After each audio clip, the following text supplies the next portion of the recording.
Welcome dear students to JK civil services. आज के इस इंपॉर्टेंट लेक्चर में हम करने जा रहे हैं पजल टेस्ट। अगर हम देखेंगे इस टॉपिक पजल टेस्ट को एनालाइज करेंगे तो इसमें बहुत सारे टॉपिक्स आते हैं, लेकिन जो सबसे इंपॉर्टेंट टॉपिक इसमें आता है दैट इज सीटिंग अरेंजमेंट। और इसी सीटिंग अरेंजमेंट को आज के लेक्चर में हम स्टडी करने जा रहे हैं। इसके क्या रूल्स है, क्या आपको सीटिंग अरेंजमेंट में याद रखना है, या इसको हम प्लेसिंग अरेंजमेंट भी कहते हैं, इसमें हमें क्या याद रखना है, कौन सी इंपॉर्टेंट ट्रिक्स हमें याद रखनी है, बस उन पे फोकस करेंगे, हमारा सारा काम हो जाएगा। 2-3 क्वेश्चंस को यहां पर प्रैक्टिस करेंगे। आई स्वेयर आपको हर कोई क्वेश्चन इजीली आएगा, लेकिन एक चीज यहां पर आपको मैं पहले ही क्लियर करके रखूंगा।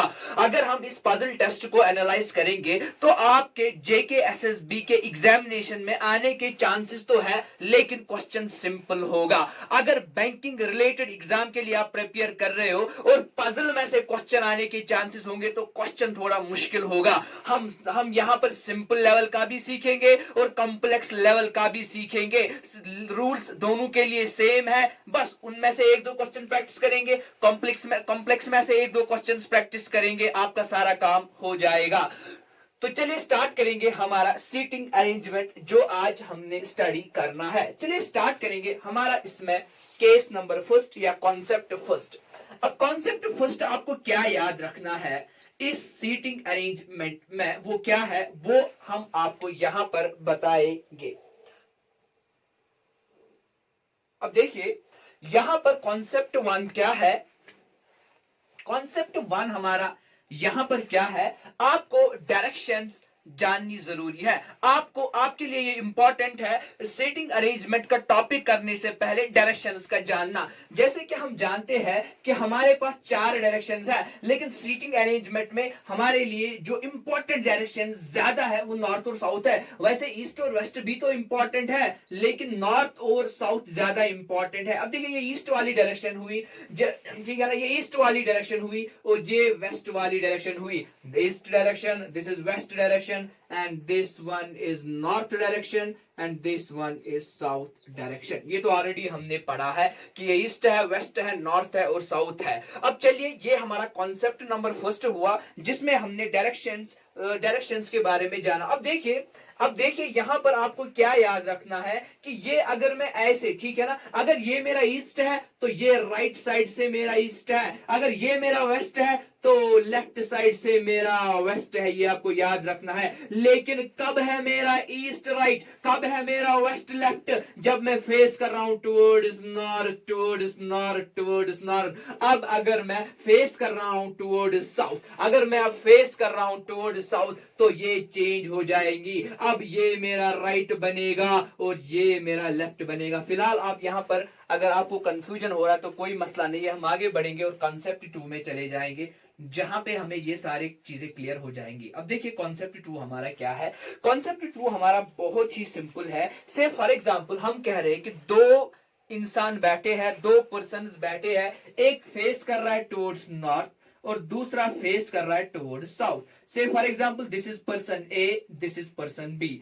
एक पर्सन फेस कर रहा है टुवर्ड्स नॉर्थ, दूसरा पर्सन फेस कर रहा है टुवर्ड्स साउथ। हम कर रहे हैं सिटिंग अरेंजमेंट और सिटिंग अरेंजमेंट में ये चीजें आपको जरूरी याद रखनी है। अब यहां पर क्या है, जब एक इंसान नॉर्थ की ओर फेस कर रहा होगा, जब एक इंसान नॉर्थ की ओर फेस कर रहा होगा तो ये इसका बनेगा राइट, मतलब आपका राइट एंड आपका left. That's very very important. अगर कोई इंसान नॉर्थ की ओर फेस कर रहा है तो दिस वन इसका राइट और ये बनेगा इसका लेफ्ट, ये आपको याद रखना है। अब देखिए बहुत ही इजी है। अब देखिए अगर कोई साउथ की ओर फेस कर रहा है, ठीक है ना, साउथ की ओर फेस कर रहा है कोई बंदा, ठीक है, साउथ की ओर फेस कर रहा है, साउथ की ओर फेस कर रहा है, ठीक है ना, तो ये इसका बनेगा राइट और ये इसका बनेगा लेफ्ट। मतलब की बात ये है कि ये इसका बनेगा राइट और ये इस पर्सन का बनेगा लेफ्ट जब ये साउथ की ओर फेस कर रहा होगा। सो ये हमारा यहाँ पे क्लियर हुआ। अब देखिए कॉन्सेप्ट 3 हमारा क्या है। कॉन्सेप्ट 3 हमारा है बहुत ही सिंपल।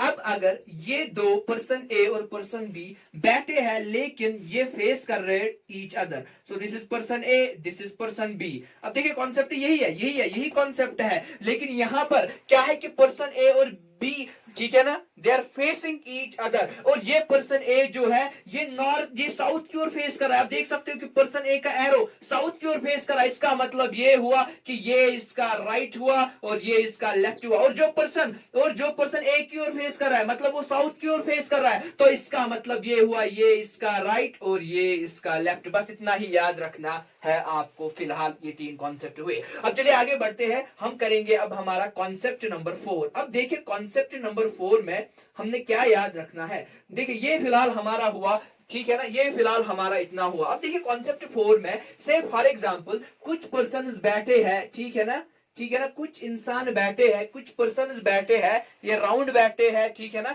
या किसी चीज के इर्द गिर्द बैठे हैं, या टेबल पे गोल गोल करके बैठे हैं। Say for example this is person A, this is person B, this is person C and this is person D. इतना आपको याद रखना है। अब देखिए पर्सन ए मैं सारे कॉन्सेप्ट्स को यहीं पे क्लियर करूंगा, फिर आप एग्जाम्पल्स इजीली सॉल्व कर पाओगे। अब देखिए पर्सन ए जो है, से फॉर एग्जांपल ये सारे पर्सन फेस कर रहे हैं टुवर्ड सेंटर। अब ये सेंटर इसका हुआ तो सारे सेंटर की ओर फेस कर रहे हैं, सारे सेंटर की ओर फेस कर रहे हैं। अब क्या मतलब यहाँ पे हमें देखना है, सबसे पहले हम देखेंगे राइट और लेफ्ट। अब देखिए सी का राइट कौन हुआ, दिस वन, तो ये हुआ सी का राइट और ये हुआ सी का लेफ्ट। बहुत ही सिंपल है, बहुत ही सिंपल है। मैंने बोला ये हुआ सी का राइट और ये हुआ सी का लेफ्ट। लाइकवाइज ये हुआ बी का राइट और ये हुआ बी का लेफ्ट। अब देखिए ए, ठीक है ना, ये हुआ बी का राइट, ठीक है ना, ये बी आप यहां पर देख सकते हो, ये हुआ बी का राइट और ये हुआ बी का लेफ्ट।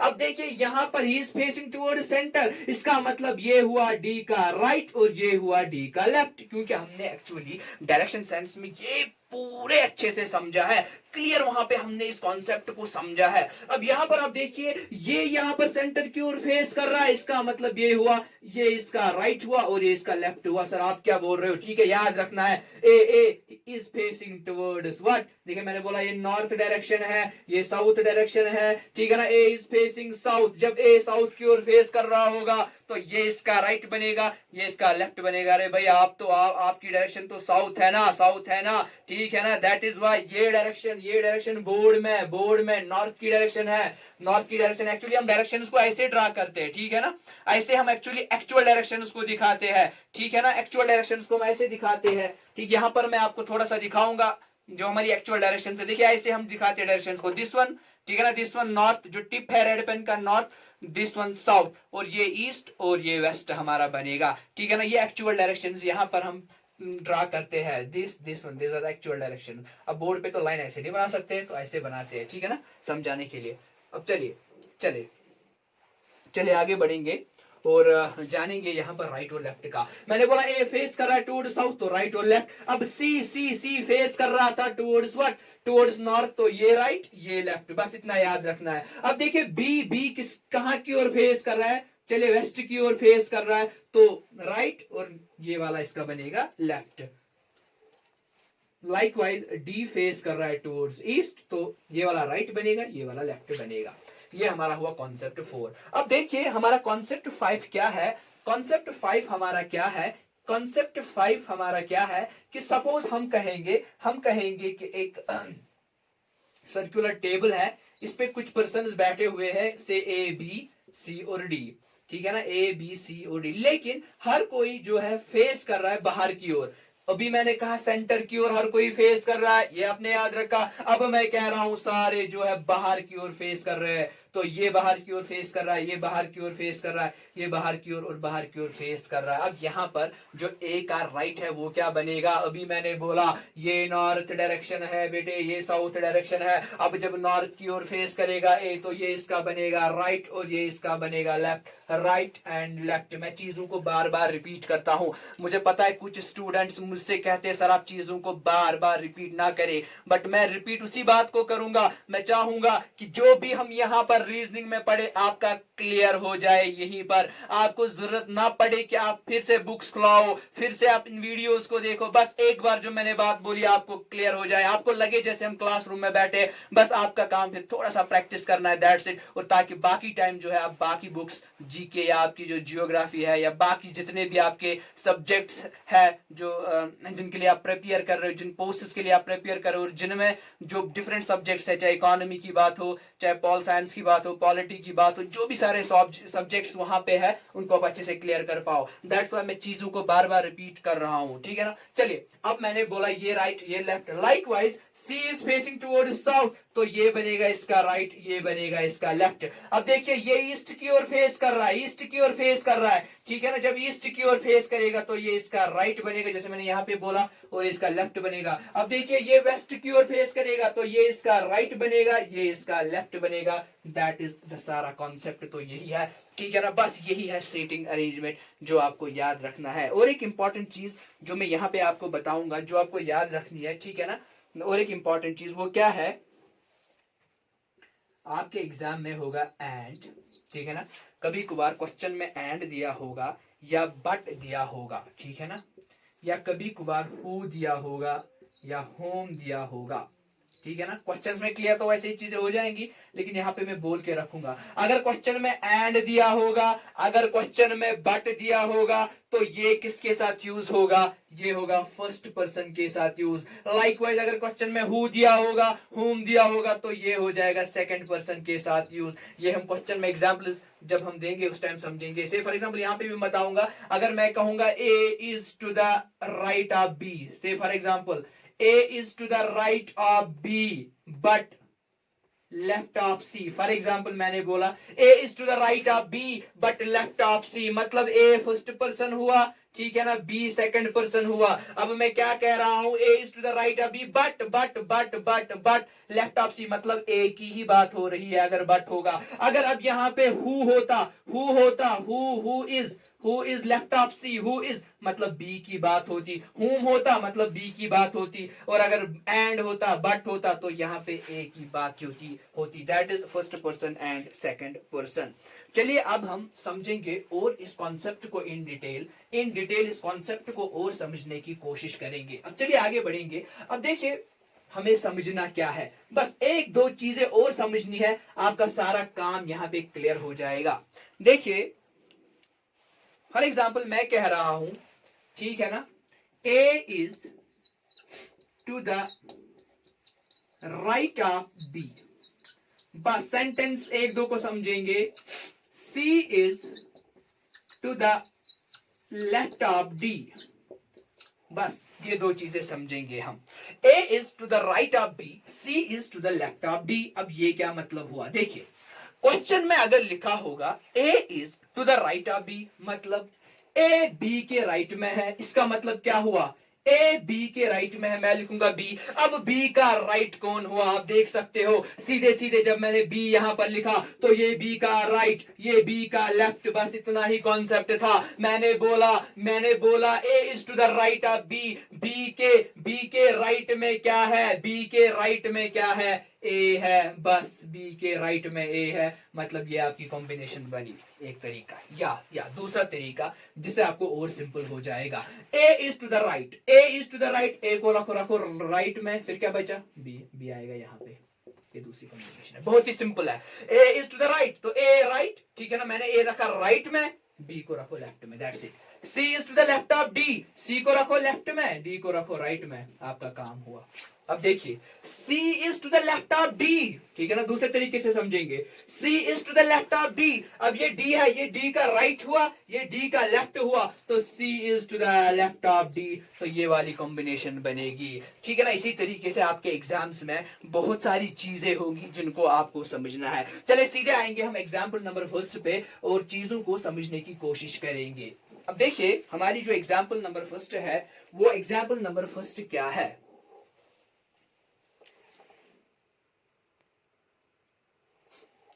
एग्जाम्पल नंबर फर्स्ट क्या है। Say for example there are 5 girls, ठीक है ना, 5 गर्ल्स है। से फॉर एग्जाम्पल एक क्वेश्चन हम बनाएंगे, 5 गर्ल्स है, ठीक है ना, 5 गर्ल्स है और कंडीशंस क्या दी हुई है, P is to the, P कोई गर्ल है, 5 गर्ल्स है, that means P is a girl, P is to the left of M, ठीक है ना, मैंने सिंपली लिखा P is to the left of M and to the right of O, and to the right of O, बस ये समझेंगे यहां पे, इन लाइंस का मतलब समझेंगे, बस दैट्स इट, हमारा काम हुआ।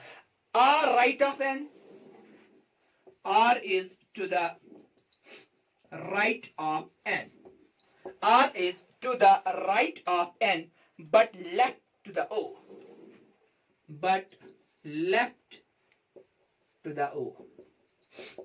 अब देखिए समझना है, 5 लड़कियां है, P है, M है, O है, R है, N है, ये हमारे पास 5 लड़कियां दी हुई है, ये बैठी है, ठीक है ना, ये बैठी है, 5 लड़कियां बैठी है, एक रो में बैठी है, ठीक है ना। अब इनकी सिचुएशन दी हुई है। अब सबसे पहले यहाँ पे जब भी आपको इस किस्म का क्वेश्चन आएगा, अगर क्वेश्चन बड़ा होगा वो भी हम करेंगे, उस क्वेश्चन को कैसे करना है, उसमें एक्चुअली हमें एक लाइन ढूंढनी होती है कभी कभार, मैक्सिमम केसेस में, जिसपे सारे क्वेश्चन की फिर बुनियाद होती है, लेकिन यहाँ पे ऐसा कुछ खास है नहीं, हम सीधे सीधे करेंगे। P जो है, P is to the left, मतलब P को कहां पे रखेंगे, P को कहां पे रखेंगे, P को रखेंगे लेफ्ट में। अब देखिए ये राइट हुआ, ये लेफ्ट हुआ, तो P को रखेंगे लेफ्ट में, M कहां पे आएगा, राइट में, वही हुआ ना, वही हुआ ना। P is to the left of M, M के लेफ्ट में है P, वही मैंने बोला, and to the right of O, देखिए यहां पर एंड टर्म यूज हुई है, और मैंने आपको बोला जब भी एंड टर्म यूज होगी वो किसके साथ यूज होगी, सिंपली वो फर्स्ट पर्सन के साथ यूज होगी, मतलब एंड का मतलब M नहीं, एंड का मतलब M नहीं, एंड का मतलब P है।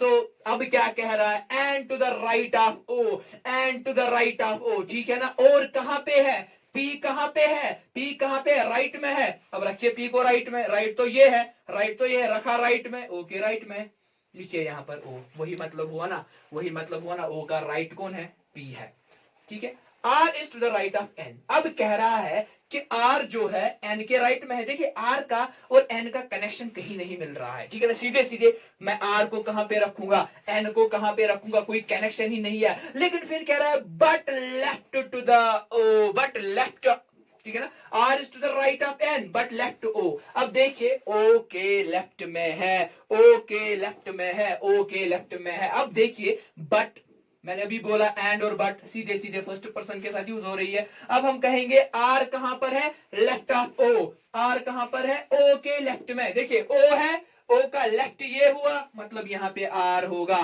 फिर इस लाइन पर वापस आएंगे, R is to the right of N, R right में है, राइट ये हुआ, तो N को सीधे सीधे यहां पर रखेंगे, वही मतलब हुआ R जो है, वही मतलब हुआ R is to the right of N, N के राइट में है R, और हमारी ये कॉम्बिनेशन बन गई NROPM। अब देखिए क्वेश्चन क्या पूछा गया है, क्वेश्चन पहला पूछा गया है, आप बोले मिडल में कौन है, ऐसे ही आपके एग्जाम में क्वेश्चन आएगा, और जेके एसएसबी में तो बिल्कुल ये वाला क्वेश्चन, इस पैटर्न का क्वेश्चन जो है 100% आने के चांसेस है। अगर क्वेश्चन सीटिंग अरेंजमेंट से आया, बस ये क्वेश्चन होगा, जरूरी है आप लिख के, ठीक है ना, ये आप यहां से लिख के लेना कि यही क्वेश्चन होगा। हाँ वैल्यूज चेंज होंगे, यहाँ पे लिखा है 5 गर्ल्स, वहां पे होगा 5 बॉयज, यहाँ पे लिखा है PM, वहां पे कुछ और लिखा होगा, बस क्वेश्चन इसी पैटर्न का होगा। मिडल में कौन है, अब देखिए NRPM तो मिडल में है O, ठीक है ना।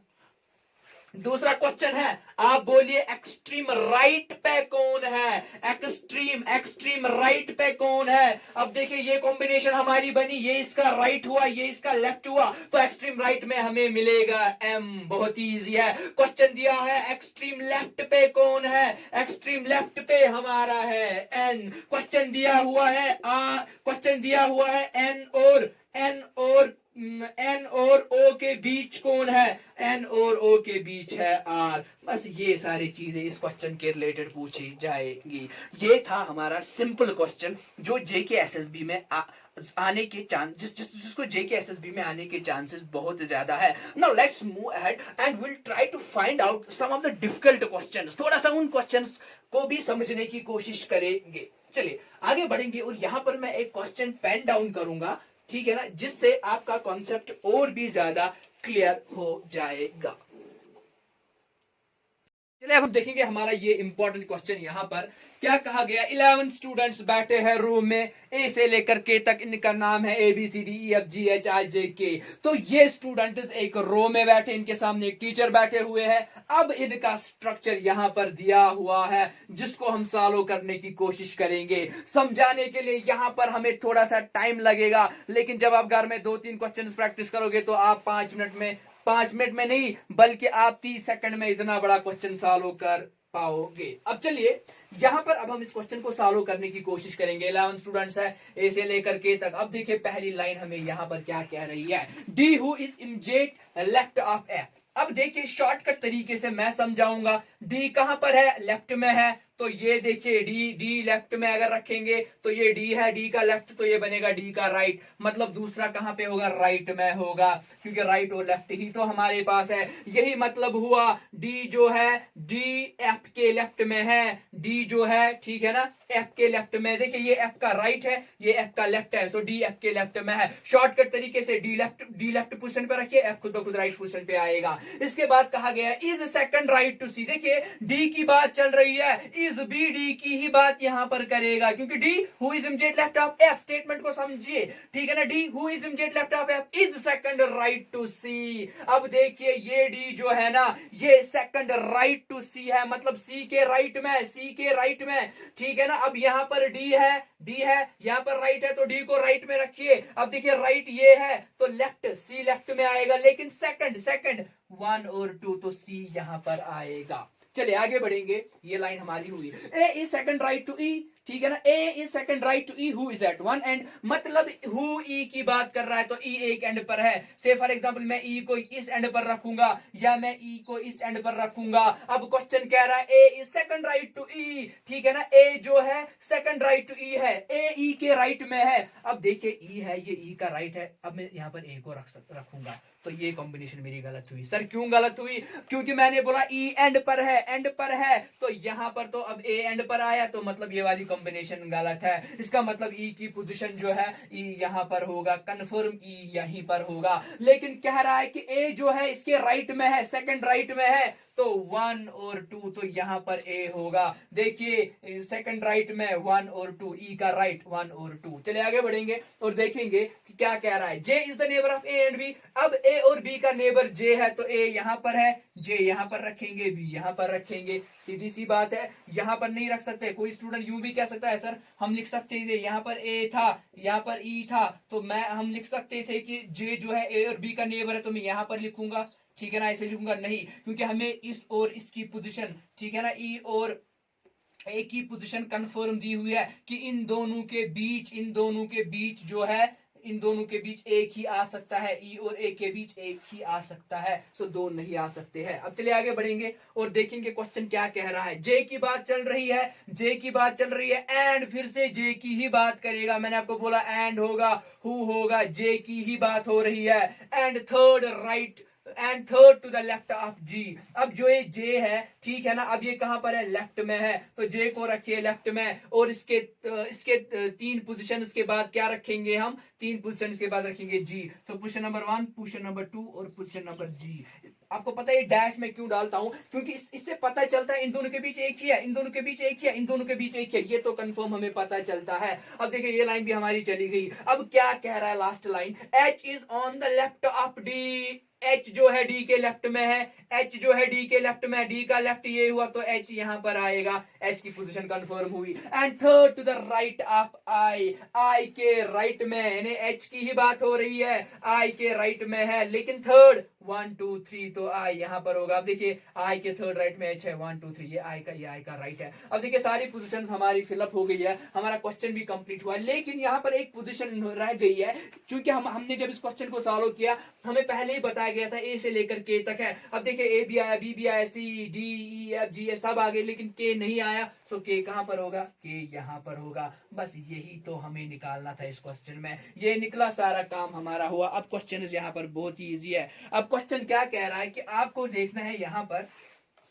ए और बी के बीच को कौन है, ए और बी के बीच कौन है, ए और बी के बीच है जे, दैट्स इट, मिला हमें आंसर, ठीक है ना, मिला हमें आंसर। इसी तरीके से आपको यहाँ पर डिफरेंट क्वेश्चंस बताए जाएंगे। मिडल में कौन है, मिडल में कौन है, जब काउंट करेंगे 1 2 3 4 5 6 11 तो है वैसे हमें, तो एक साइड से 5 होंगे, दूसरे साइड से 5 होंगे, 1 2 3 4 5 तो बीच में बचा आई, 1 2 3 4 5 तो बीच में बचा आई। बस यही क्वेश्चन, कोई भी क्वेश्चन पूछा जाएगा आपको इजीली सारे क्वेश्चन आएंगे। चलिए आगे बढ़ेंगे और भी एक एग्जाम्पल को सॉल्व करने की कोशिश यहाँ पर करेंगे। So here's another question. A, B, C, D, E, F, G are sitting in a circle facing center. इसके बाद कंडीशंस दी हुई है, मतलब A, B, C, D, E, F, G 1 2 3 तो 7 बंदे हैं। जो ये 7 है ये बैठे हैं सर्कल में और सेंटर की ओर फेस कर रहे हैं। E नेबर है A और D का, G नहीं है F एंड C के बीच, और F है इमीडिएट राइट ऑफ A। अब देखिए इस क्वेश्चन को करने का तरीका, ये सर्कल में सारे बंदे बैठे हुए हैं, ठीक है ना, 7 है। सो 1 2 3 4, पहले आप इन्हीं पोजिशन पर, ठीक है ना, इनको करोगे, लिखोगे A B C D, say for example C D E F G, बस इतने ही दिए हुए हैं। ये वाली लोकेशन हम ऐसे ही छोड़ेंगे क्योंकि इतने ही दिए हैं तो इतनों को ही अब लिखेंगे। अब क्वेश्चन को करना स्टार्ट करेंगे। देखिए पहला पॉइंट क्या कह रहा है हमें यहाँ पे, बस इसको समझो। ई, ठीक है ना, पहला पॉइंट क्या कह रहा है, ई नेबर है ए और डी का। अब देखिए ई कब नेबर होगा ए और डी का, यहाँ पर समझेंगे पहले। ई कब नेबर होगा ए और डी का, या तो ये ऐसे कंडीशन बनेगी, ई ए और डी के बीच होगा, या ई ए और डी के बीच ऐसे होगा। अब देखिए इस वाले पॉइंट से हमें कोई वैलिड प्रूफ नहीं मिलता है कि ये ए इधर है, ये डी इधर है, ये ए इधर है या डी इधर है, और ये कहीं पर भी हो सकता है इस सर्कल में, ये अभी तक हमें पता नहीं चला। तो पहले पॉइंट को हम ऐसे ही रखेंगे, G is not between F and C, G F और C के बीच नहीं है, मतलब ये वाली कंडीशन हमें नहीं बनानी है, या G F और C के बीच नहीं है, ये वाली कंडीशन हमें नहीं बनानी है। तो इससे भी हमें कुछ पता नहीं चला। बस जो लाइन हमें सर्च करनी थी, जो लाइन हमारे लिए बहुत इंपॉर्टेंट थी, वो ये है, F is to the immediate right of A। F कहां पर है, इमीडिएट राइट ऑफ A। अब देखिए से फॉर एग्जांपल मैं यहां पर F लिखूंगा, मैंने खुद रैंडमली यहां पे F लिखा। अब क्वेश्चन कह रहा है F राइट में है, ठीक है ना, F राइट में है, सो F यहां पर अब लिखेंगे F, तो F का लेफ्ट ये हुआ, ठीक है ना, F का लेफ्ट ये हुआ, तो यहां पर होगा A। यही मतलब हुआ कि F is to the immediate, F जो है it is to the immediate right of A, A के राइट में, A का राइट ये हुआ, ठीक है ना, A का राइट ये हुआ। इतना हमें क्लियर हुआ। अब चलिए पहली लाइन पर आएंगे, E is the neighbour of A।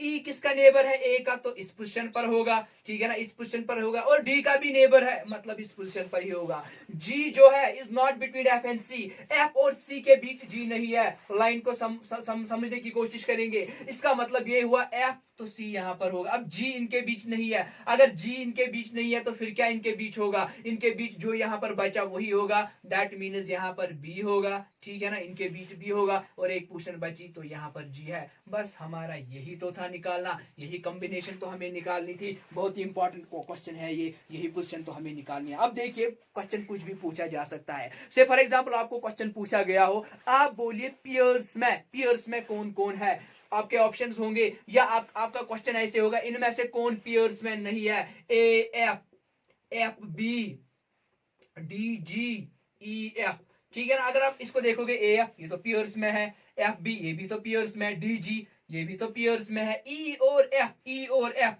अब देखिए ये पियर्स में नहीं है, मतलब ये इसका रॉन्ग आंसर है। और कभी कभार क्वेश्चन ऐसे पूछा जाता है, इस चीज को भी याद रखिएगा, बस यहां पर मैं बोलूंगा, ठीक है ना। देखिए ये ए है, ये ए का लेफ्ट है, ये ए का राइट है, ठीक है ना, मतलब ये जो कॉम्बिनेशन यहां से अगर हम चलाएंगे, इस कॉम्बिनेशन को यहां से अगर हम चलाएंगे, ए से एफ तक अगर हम कॉम्बिनेशन को चलाएंगे, देखिए ये कॉम्बिनेशन, देखिए ये एफ का हुआ लेफ्ट, ये एफ का हुआ राइट, तो ये हमेशा लेफ्ट टू राइट चलती है। देखिए लेफ्ट टू राइट, ठीक है ना, ये लेफ्ट ये राइट, ठीक है ना, ये लेफ्ट, सॉरी ये राइट, ये लेफ्ट ये राइट, तो ये कॉम्बिनेशन ऐसे देखिए लेफ्ट राइट करके चलेगी, ठीक है ना, लेफ्ट राइट करके चलेगी। अब देखिए यहां पर अगर हम से फॉर एग्जांपल लेंगे, ठीक है ना, ये सारे सेंटर को फेस कर रहे हैं, तो सेंटर को जब ये फेस कर रहे हैं तो इसका जो राइट हुआ ये, और इसका जो लेफ्ट हुआ ये।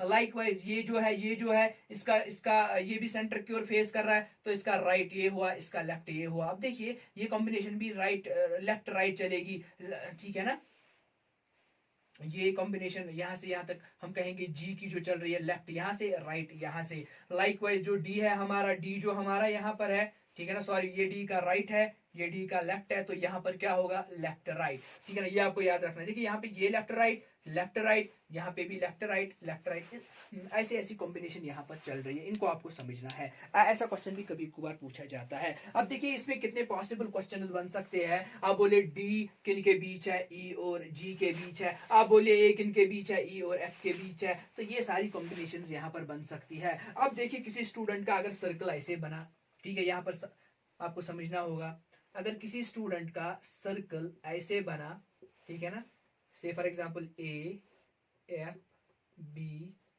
ठीक है ना, बी के बाद क्या है सी, सी के बाद है जी, जी के बाद है डी और ई, ये भी सही है, ठीक है ना। अगर किसी स्टूडेंट का ऐसा बना, ठीक है ना, ऐसा बना, ये भी सही है। बस हमें ये देखना है कि सर्कल कैसे चल रहा है, ठीक है ना। ए और डी के बीच कौन है, जी किस किस के बीच है, वो तो सेम है। सपोज यहाँ पर बी है एफ और सी के बीच, यहाँ पर भी बी है एफ और सी के बीच, यहाँ पर जी है सी और डी के बीच, यहाँ पर भी जी है सी और डी के बीच। तो सारी कॉम्बिनेशन तो सेम चल रही है। अब सर्कल में मैंने यहाँ पर एफ रखा, कोई स्टूडेंट क्वेश्चन को करता तो यहाँ पे पहले एफ को रखता, तो वो मसला यहाँ पर नहीं है। मुझे उम्मीद है कि आपको ये कॉन्सेप्ट बहुत ही अच्छे से क्लियर हुआ होगा और इसमें आई डोंट थिंक कि यहाँ पर आपको कोई कंफ्यूजन होगा। अब और एक क्वेश्चन यहाँ पर करेंगे जल्दी जल्दी, क्योंकि कभी कभार क्वेश्चन बहुत ही सिंपल पूछा जाता है, ठीक है ना, बहुत ही सिंपल पूछा जाता है। उस क्वेश्चन को भी हम यहाँ पर करने की कोशिश करेंगे।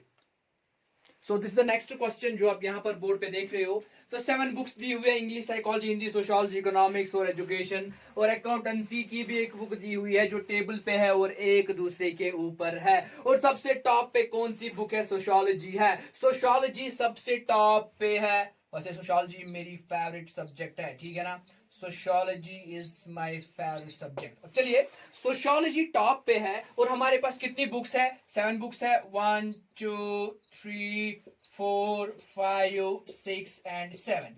सोशियोलॉजी टॉप पे है। सेकंड कंडीशन में क्या बताया गया है, accountancy is immediately below education. देखिए अकाउंटेंसी जो है it is immediately below education, education के नीचे, ठीक है ना। अकाउंटेंसी जो है एजुकेशन के नीचे है, और एजुकेशन कहां पे है, विच मतलब education which is immediately below sociology, तो एजुकेशन सोशियोलॉजी के नीचे है, मतलब सोशियोलॉजी फिर है एजुकेशन, फिर है अकाउंटेंसी, फिर है अकाउंटेंसी। अब देखिए आगे बढ़ेंगे और अगली लाइन को यहां पर देखेंगे। Economics is immediately above psychology. Economics जो है वो साइकोलॉजी, इकोनॉमिक्स जो है साइकोलॉजी के ऊपर है, ठीक है ना। Economics is immediately above psychology but not in the middle. लेकिन इकोनॉमिक्स मिडल में नहीं है। अगर आप इसका मिडल निकालोगे ना, ठीक है, 3 यहां से 3 यहां से, तो 4 बचा इसका मिडल। इसका मतलब इकोनॉमिक्स यहां पर नहीं है, ठीक है ना, यहां पर नहीं है। बट इकोनॉमिक्स और साइकोलॉजी की ऐसी कंडीशन है, ठीक है ना, इसका मतलब इकोनॉमिक्स यहाँ पे होगा, साइकोलॉजी यहाँ पे होगा। क्यों क्यों यहाँ पे क्यों नहीं होगा, क्योंकि Hindi is immediately below psychology, तो हिंदी के नीचे जो है साइकोलॉजी है। इसका मतलब 4th पोजीशन बची है जिसपे हमारा आंसर आएगा इंग्लिश। अब कोई भी क्वेश्चन हो आप बहुत ही इजीली कर पाओगे। टॉप पे सोशियोलॉजी, लास्ट में हिंदी, ठीक है ना, सेंटर में हमें कौन सा मिला, अब इंग्लिश मिला, ये भी कर सकते हो। एजुकेशन और इंग्लिश के बीच अकाउंटेंसी, साइकोलॉजी और इंग्लिश के बीच इकोनॉमिक्स। तो कोई भी क्वेश्चन आप अब इजीली सॉल्व कर पाओगे। ये सीटिंग अरेंजमेंट का टॉपिक बहुत ही ट्राई माना जाता है, लेकिन मैंने बहुत ही कोशिश की आपको ट्रिक्स के जरिए समझाने, इस टॉपिक को समझाना चाहा, और मैंने कोशिश करी कि आपको ये टॉपिक पूरा क्लियर हो। बस 3-4 एग्जाम्पल्स ही हमने करी जिनसे हमारा सारा कॉन्सेप्ट क्लियर होगा। मुझे उम्मीद है आप घर में प्रैक्टिस करोगे और बहुत सारे क्वेश्चंस करने की कोशिश करोगे, जिससे आपका कॉन्सेप्ट बहुत ज्यादा स्ट्रांग हो जाएगा। Thank you.